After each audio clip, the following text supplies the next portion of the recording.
Did you? I lived every day on yellow. That's all right. The green card was ripped so quick, and I was like, all right, I used my talking for the day. Okay, it was worth it. You were talking about your identity and how cancer saved your life. Yeah. So you were asking me that question, and for me, I think it truly did. And I mean, I was very full of myself in high school. Being a smaller school allowed for you to excel and stand out with any social skills. I mean, our class was 19 kids.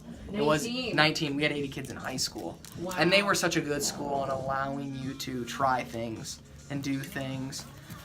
So for me, you know, I was like, all right, we're going to go out for soccer, big hot shot. I was at a stage where I was like, I accredit a lot of my identity and a lot of getting through cancer to my faith. Yeah. 100%. Like, you know, knowing who Jesus is was my rock through it all, but it wasn't directed that way when I was going through it. Well, yeah, because as you mentioned, you had a back. lot of questioning. Right, and even before that in high school, I was like, okay, I've been raised this way. Yeah. I'm in a Christian school, you know, is this just the case of like if I was raised atheist or Hindu, it'd be the same thing. Right. And so my parents were totally cool, and I was like, I don't know so much about this. And they're like, you got to make it for your own anyway. So they were really good at that. But God, I love your parents. Going through the cancer, I mean, I got to a point where I was like, okay, I'm probably going to die. I accepted that conclusion of like, okay, stage 3 is close to 4. I can do math that well. And getting to that place of being like, I have to be okay with like dying. I remember I was up super late because I was woken up at like 2 for blood tests and stuff. And I remember just kind of crying out and being like, yo, God, if you're real, show me, because like I don't believe in it, and if you're not, well, we'll go from there. If there's nothing. And I cannot describe to you the feeling of just this joy and peace that came over me. It like I got super warm, and I was just sitting there, and I was like, all right. And I just began reading Job, the book of Job in scripture. Job lost everything. Famine, his family was killed, he lost all of his farm, and he was being, you know, tortured by Satan and going through like super bad sicknesses. And God was like, that's the whole problem of evil and suffering. And it was like, no, I know he'll trust me through this. And so, you know, I think cancer and all of these things, if we're going to look from, you know, God caused it or what's happening, we live in a broken world where just death and disease is just the way sticks have been drawn due to sin. And so for me, that was like, all right, you know, this has happened. This isn't from God, but how can there must be a purpose in this. So he redeems everything. So this is broken and I have cancer. But how in this moment can this be used to bring him glory and, you know, whatever. And so it was a huge attitude adjustment as much as the Make-A-Wish coincided. But, you know, just because I'm sick and, you know, fighting for my life, there's not a reason to be rude to my nurses. It's not a reason to be rude to my doctors. Right. You know, I'm going to have irritable moments. I remember I got like snapped at a nurse. Ourselves. I got snapped at a nurse. And then I broke down crying and hit my nurse button to call her back and apologize. I said, I'm sorry, I don't know what's wrong. And she's like, you're on so many steroids, kids, it's okay. And I'm like, okay, thank you. I didn't mean to snap on you. You know, you can't even be around me on steroids. So you, I'm sure had a ton more. Oh, yeah, I had steroids to, you know, protect the heart and make me hungry and a bunch of different, I don't know. Well, I would just put a couple pills down every day. You know, the piece, Andrea and I teach, we call it the worst case scenario. I need to tell Clary something. I'm going to break up with you as a friend or whatever. Worst case scenario is Clary may be upset or it may be emotional for him, but if I don't do what I need to do for myself, nobody wins, right? So we do worst case scenario. And something that with my niece and my nephew, I had to take my place myself with my nephew that he may end up in adult foster care. He may never have a friend. This may be as good as it's going to get for him. Because I could not emotionally support him any longer if I didn't surrender to that. Because otherwise I'm trying to control everything and I can't be present. And then same with my niece who is suicidal. And we have all these people around and everybody's like blah blah blah, but they're not in it in the thick like I am.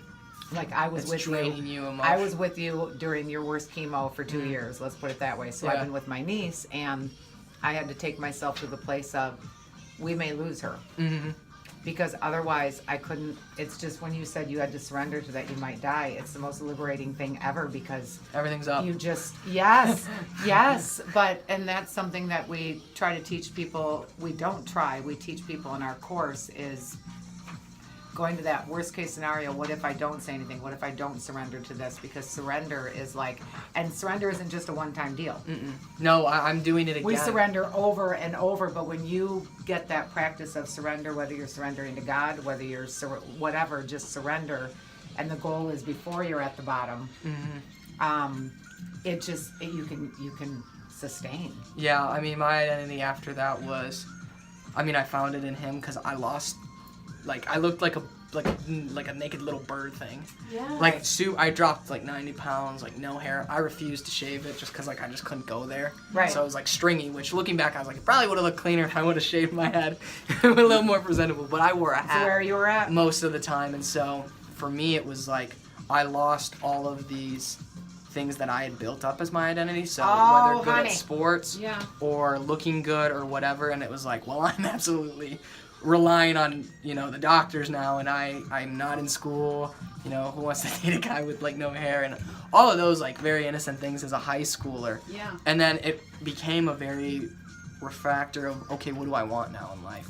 It's so insane. And the biggest thing for me was there's about enough room. I was surrounded bed enough. You can fit about 8 to 9 people around it in a standing place. And so the biggest thing I looked at was I'll give one spot to my whole family. Yeah. But who are the 8 other people in my life who could stand there and who I want there at the end of all of this? And am I creating space for those relationships to form and building that? So that was like a huge revelation I had during that. But a lot of it was like all that I had said Clary is fell away with sickness. So now you're at ground zero. And so my identity was put in with Christ. Well, what does he call you? He calls you a beloved son. You're perfect and made in his image. And all of those things began the rebuilding. Wow. So then when I came back to high school, it was like, I know who I am, why do I live in fear? And I'm going back to that place because, I'm 5 years out from cancer. I'm super thankful that now I'm cancer free and the doctors have said that. But I fell back into the normalcies of life. And it's a healthy thing, I think, to move on from those tragedies and how to wrestle with living in that space to the things I've learned, but also, not dwelling in that, like, anger or whatever. We can't use this on anything. Can we turn it down in the... Oh, it's too late now. I forget when I can't put this on something because of the copyright.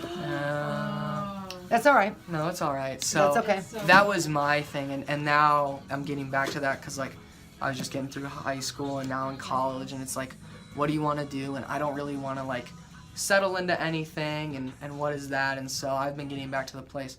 Well, if I had cancer again, what would I do? Because that mindset was like, all right, I have no excuses. Why do I worry about other people's opinions? Because I'm sick. Like, what are you gonna say if I'm messing around that? I'm gonna be like, I had just that excuse. It's also though, just a reminder when I said surrender isn't permanent. The brain that your subconscious programming fires 40 million times a second bits of information. Yeah. So it's always catching yourself. I always say be gentle. Like, why am I? No, because your brain's doing that. We got to catch ourselves and redirect. And, catch, and I say that with caution because you're so kind to yourself. I'm like, that old stuff is gonna come in. Right. It's gonna come in. And it's redirecting.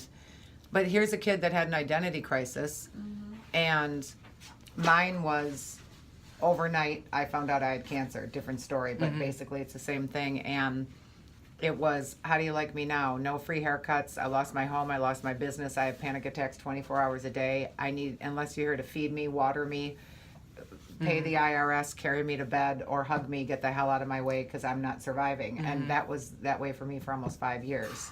And so I don't care if I have makeup on. I don't care if I like it. I was a stripped down little bird for a different reason. Yeah. And